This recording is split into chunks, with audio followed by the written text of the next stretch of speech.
सावरकर की jail ticket जो है वो ये खुद कहती है कि सावरकर की हाइट जो थी वो 4 फुट 11 इंच थी।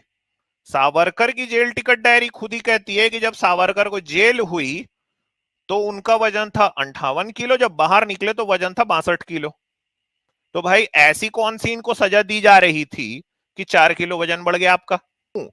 तो अगर आप मुसलमानों से इतना चिढ़े थे तो 1875 की जो गदर था उस पर जब आपने किताब लिखी है सावरकर ने, तो बहादुर शाह जफर की तारीफ क्यों की?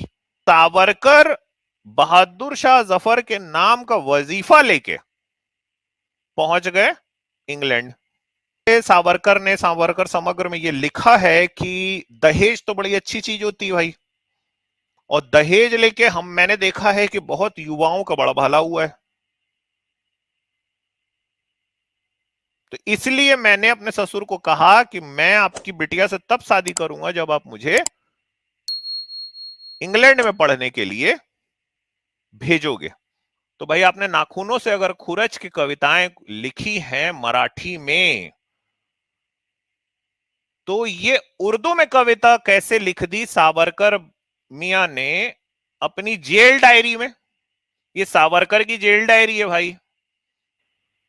फ्रीडम एट मिडनाइट किताब में डोमिनिक लेपियर, लैरी कॉलिंस लिखते हैं, आगे लेखक लिखते हैं, बिफोर टेकिंग इट, ऐसा ब्रह्मचर्य की प्रतिज्ञा लेने के पहले, he had only one known sexual relationship, उसके जीवन में सिर्फ एक ही ज्ञात शारीरिक संबंध बने थे जो कि होमोसेक्सुअल थे। It was homosexual. His partner was his political mentor Veer Savarkar. Savarkar के साथ में ये चीजें हमेशा से होती रही हैं कि वो लोगों को भड़काने का काम उन्होंने किया, लेकिन खुद की जब बारी आई तो जो पहली मर्सी पिटीशन है, दया याचिका है, वो सजा होने के 6 महीने में ही लिख डाली। तो भैया जेल टिकट तो कहती है कि सावरकर को नारियल के जो बूचे होते हैं उससे रस्सी बनाने के काम पे लगाया गया था भाई, 17 जनवरी 1914 के दिन। सावरकर काला पानी और उसके बाद, जबरदस्त किताब है, जरूर पढ़िए। इसमें सावरकर का एक भंडाफोड़ जिस तरह से हुआ है। जुलाई 1924 में रत्नागिरी से नासिक जाकर रहने की अनुमति मिलने के बाद वहां जितने भाषण देते हैं उनमें अंग्रेजी शासन खिलाफ एक शब्द भी नहीं है और मुसलमानों के प्रति भारी कटुता है।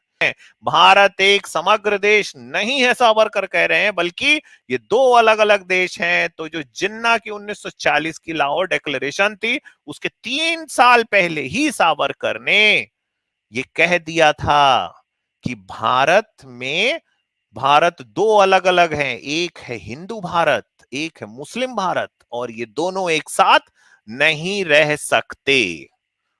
तो टू नेशन थ्योरी के जनक दरअसल सावरकर ही खुद हैं।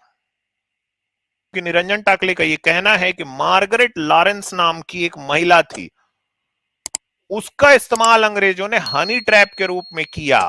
वो सावरकर की गर्लफ्रेंड थी, वो पहले से ही शादीशुदा है ना। सावरकर दरअसल सुभाष चंद्र बोस के खिलाफ लड़ने के लिए फौज की तैयारी कर रहे थे, अंग्रेजों का साथ दे रहे थे। तो भाई अंग्रेज के साथ तो सावरकर पहले ही थे, उन्होंने अपने माफीनामे में लिखा है।